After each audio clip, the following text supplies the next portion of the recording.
Hello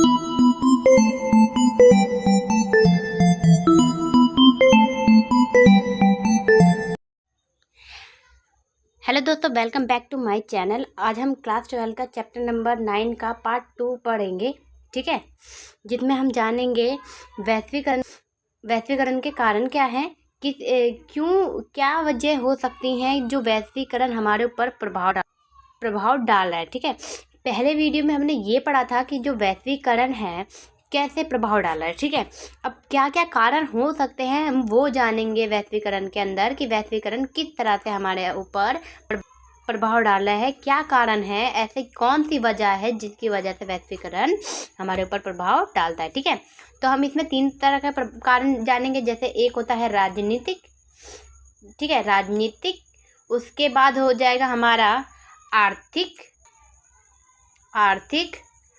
उसके बाद जो हमारा होगा वो सांस्कृतिक। ठीक है, सांस्कृतिक रूप से किस तरह से प्रभाव डाल रहा है, हम ये तीनों प्रकार इसी चैप्टर में जानने वाले। ठीक है, तो बिना टाइम जाया करे हम पढ़ते हैं। चलिए हम आगे बढ़ते हैं कि वैश्वीकरण के क्या कारण हम जानते हैं क्या है, उसके बाद हम आगे देखें।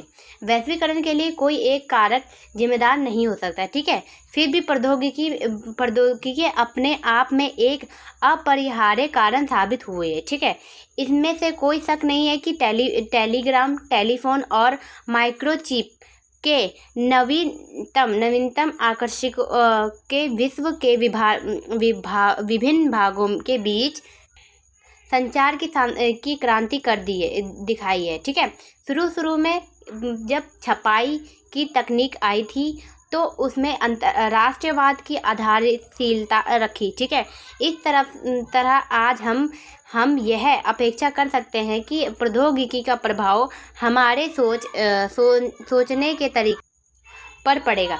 देखिए, अब क्या होता है, मैंने आपको पहले ही बता दिया कि जो नेट हुआ, टेलीग्राम हुआ, टेलीफोन हुआ, ये सब क्या है, ये प्रौद्योगिकी को बढ़ावा देने वाला एक प्रक्रिया है, एक साधन है। ठीक है, तो ये सब जो हम प्रौद्योगिकी में आजकल देखिए मीडिया हुआ, ये सब चीज़ें बहुत आजकल नॉर्मल सी चीज़ें हो गई, लेकिन ये सब ही होता है जो हमारी वैश्वीकरण को बढ़ावा देता है, हमें बहुत सारी समस्याओं से घेरता है। इतना समझ में आ गया। चलिए आगे बढ़ते हैं।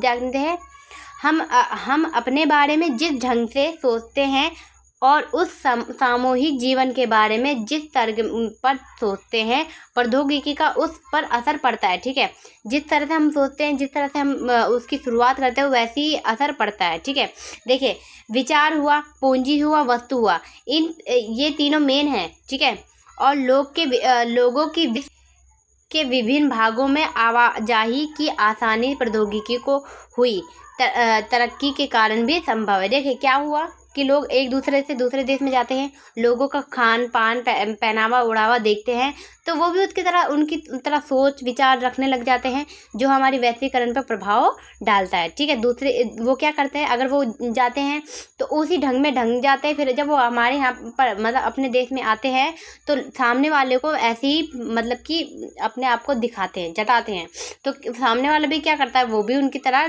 बदलना चाहता है। क्योंकि देखिए दुनिया बदलने में देर नहीं लगती।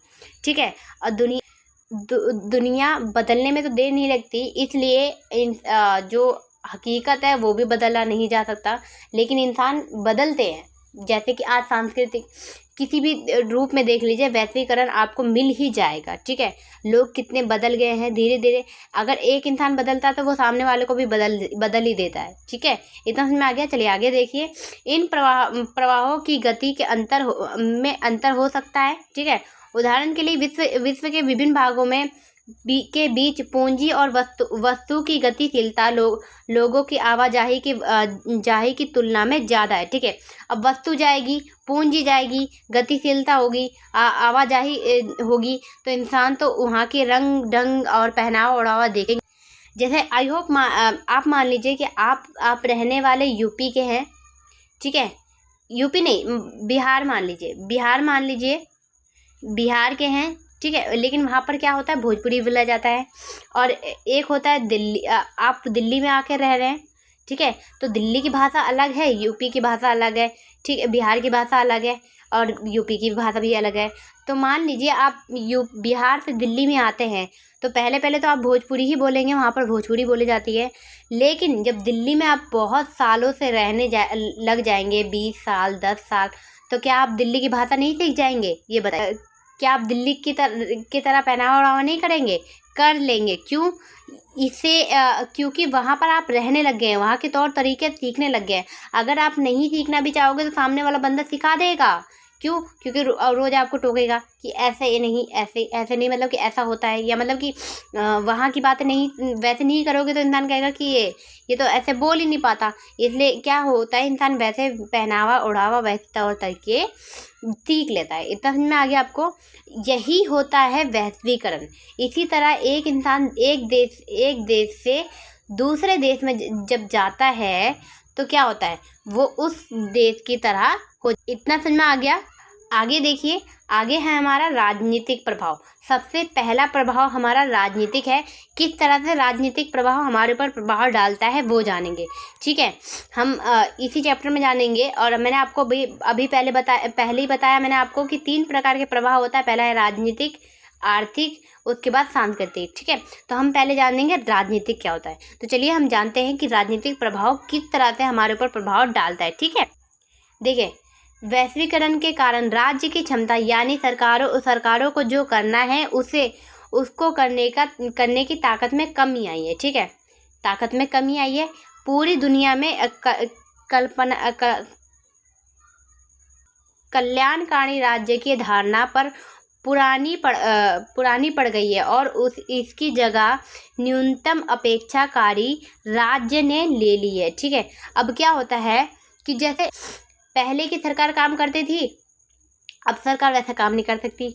अब लोगों की इच्छा भी उसे देखना पड़ता है, लोगों की आकांक्षा भी देखना पड़ता है, और भी बहुत सी समस्याएं हैं जो वैश्वीकरण के कारण उत्पन्न हो रही है। ठीक है, तो इसलिए क्या होता है कि उनकी क्षमताओं में कमी आई है, उनके काम करने की ताकत में कमी आई है। इतना समझ में आ गया? आगे देखिए, राज्य के कुछ एक मुख्य कामों तक ही कानून और व्यवस्था राष्ट्रीय सुरक्षा और अपने अनिवार्य कार्यों को पूरा कर रहे हैं और बहुत सोच समझकर अपने कदम उसी दायरे से खींच रहे हैं जहां पर उनकी मर्जी हो। ठीक है, राज्य अभी महत्वपूर्ण बने हुए हैं। ठीक है, अब देखिए क्या होता है कि आप जानते हैं कि पूरे देश की चलाने की जो जिम्मेदारी होती है वो होती है केंद्र के हाथ में। इतना आपको पता है? ठीक है, केंद्र के हाथों में पूरी शक्ति होती है। ठीक है, और राज्य की शक्तियाँ कम होती हैं। आप ये बात अच्छी तरह से जानते होंगे, नहीं तो आपने चैप्टर नंबर 11 क्लास में पढ़ा होगा। ठीक है, कार्यपालिका विधायपालिका में। ठीक है, तो ऐसे क्या होता है कि अब सब अपने राज्यों को बढ़ावा देना चाहता है, सब अपने देश को बढ़ाना चाहता है, तो वो कुछ जिम्मेदारियां हैं उनको उठा के देखना चाहता है। जैसे मान लीजिए कि हमारा पड़ोसी देश है, वो विकसित है।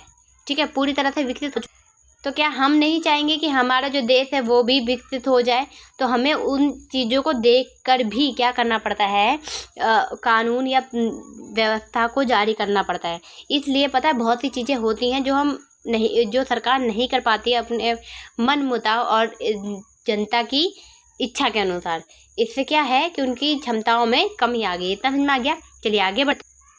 कुछ वस्तु मायनों में वैश्वीकरण के देखिए अपने को सीमित रखा है सरकार ने। ठीक है, और जो कानून व्यवस्था को बनाए रखना तथा अपने नागरिकों की सुरक्षा करना, ठीक है, ये सब क्या है वो बता रहे कि सरकार क्या करेगी। इस तरह के राज्यों ने अपने को पहले के कई ऐसे लोक कल्याणकारी कामों से खींच लिया है जिसका लक्ष्य आर्थिक और समाजकारी होता था। ठीक है, लोक कल्याणकारी राज्यों की वजह से अब बाजार में आर्थिक सामाजिक प्राथमिकता का प्रमुख निर्धारक है। ठीक है, पूरे विश्व के बहुराष्ट्रीय निगम अपने पैर पसार चुके हैं। ठीक है, और उसकी भूमिका बड़ी है। ठीक है, इनमें इससे सरकार के अपने दम पर फैसला करने की क्षमता में कमी आ गई है।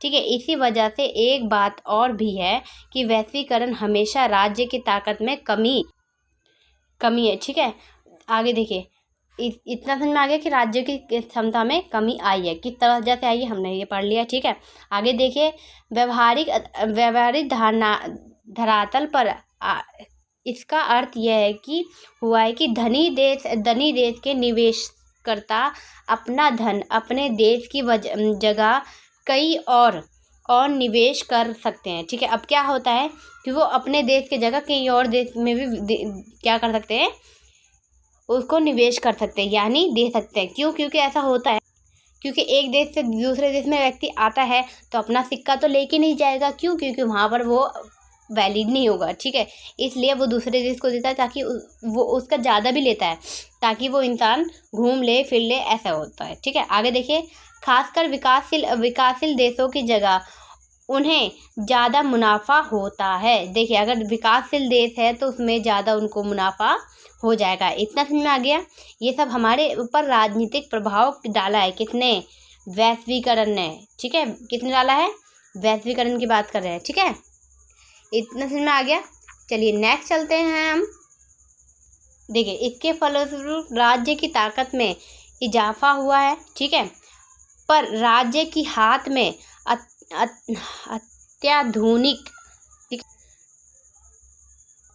प्रौद्योगिकी मौजूद है। ठीक है, इसके बूते राज्य अपने नागरिकों के बारे में सूचनाएं जुटा सकता है। इस सूचना के दम पर राज्य ज़्यादा कारगर ढंग से काम कर सकती है। ठीक है, अब इससे ये तो हुआ है कि हाँ, वो अपने नागरिकों को सूचना दे सकती है, सूचना जुटा सकती है, लेकिन इसमें ये भी दिक्कत है कि हमारे जो वैश्विक राज्यों पे राज्य की ताकत जो है ना, वो पूरी तरह से सरकार जो केंद्र की है वो कम हो चुकी है, लेकिन राज्य की बढ़ चुकी है। इतना समझ में आ गया। नेक्स्ट चलते हैं। आगे है हमारा आर्थिक प्रभाव। ठीक है, तो हमने राजनीतिक प्रभाव पढ़ लिया, ये हम पढ़ेंगे नेक्स्ट पार्ट में। तो अगर आपको वीडियो अच्छी लगी हो तो लाइक कर दे, और जो कुछ ना समझ में आए तो प्लीज़ मुझे कमेंट कर दे, और वीडियो दोबारा देख लीजिए, आपको समझ में आएगा। अगर ना आए तब भी वीडियो आप कमेंट कर सकते हैं। उसके बाद अगर आप मेरे चैनल पर नए आए तो प्लीज़ सब्सक्राइब कर ले। ठीक है, और ज़्यादा से ज़्यादा वीडियो को शेयर करें। तब तक के लिए मैं आपको नेक्स्ट वीडियो